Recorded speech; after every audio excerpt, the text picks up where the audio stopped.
students.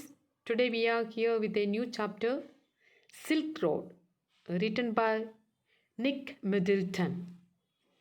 This is the eighth chapter, and also we know that this is the last chapter from Hornbill.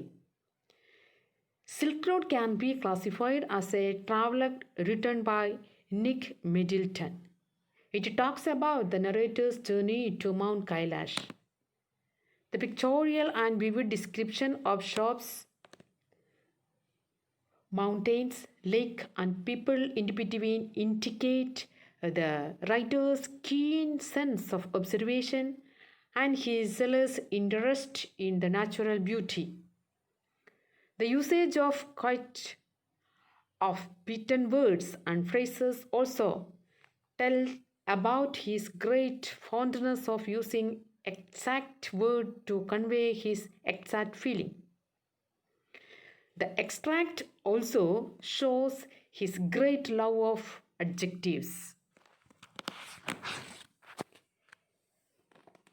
Before starting the chapter, let me introduce about the writer Nick Middleton. Nick Middleton is an award winner, geographer, writer, TV presenter, environmental scientist, and university lecturer.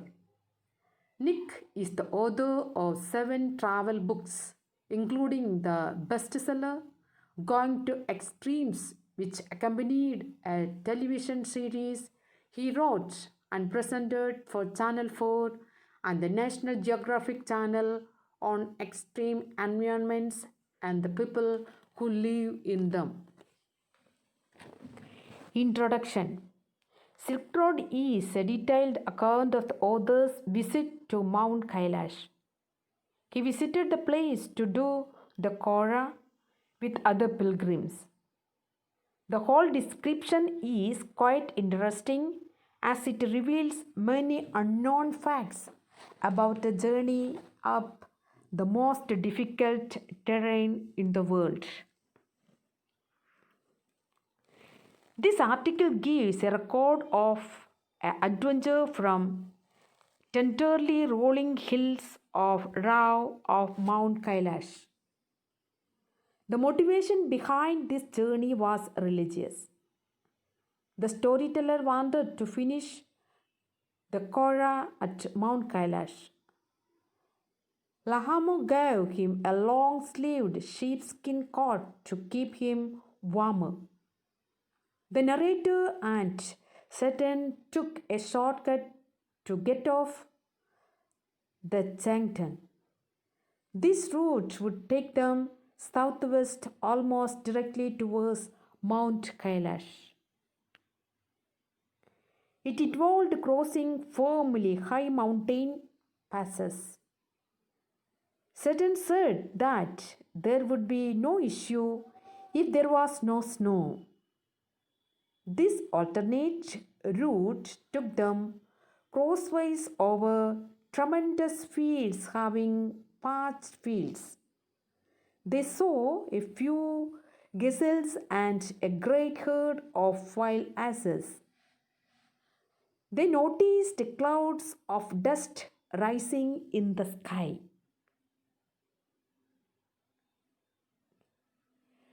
A huge black dog, a Tibetan mastiff, would stand to guard outside. These dogs raised their enormous heads erect and viewed the narrator's vehicle. As the vehicle came nearer, they would begin yapping and kept running towards their vehicle. The dogs were totally fearless of their vehicle.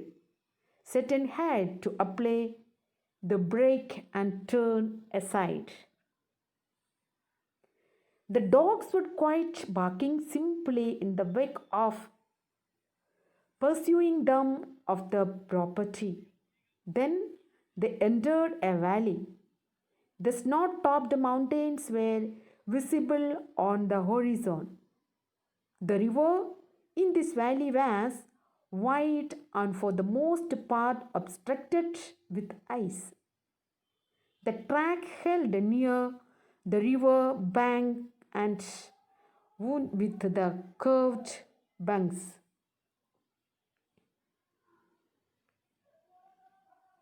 Gradually, they gained height and the valley sides closed in.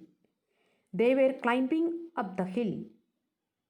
The turns became sharper and the rides bumpier. Satan drove in third gear.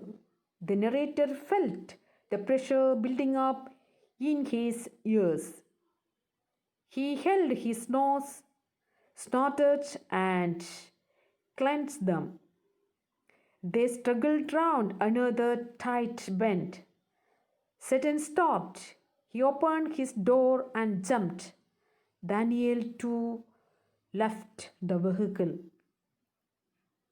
There was snow on the track. It stretched for about 15 meters. Then it became smaller and the dirt trail reappeared. There was no way around the snow patch as there was snow on either side. Moreover, the bank was too steep for the vehicle to scale. They were at 5,210 meters above sea level. Satan grabbed handfuls of dirt. He flung them across the icy top layer. The narrator and Daniel joined him and threw dirt. Then Satan drove the car slowly and carefully on the icy surface. Daniel and the narrator stayed out of the vehicle to lighten Satan's load. 10 minutes later, they stopped at another blockage. This time, Satan decided to try and drive around the snow. The slope was steep and full of big rocks.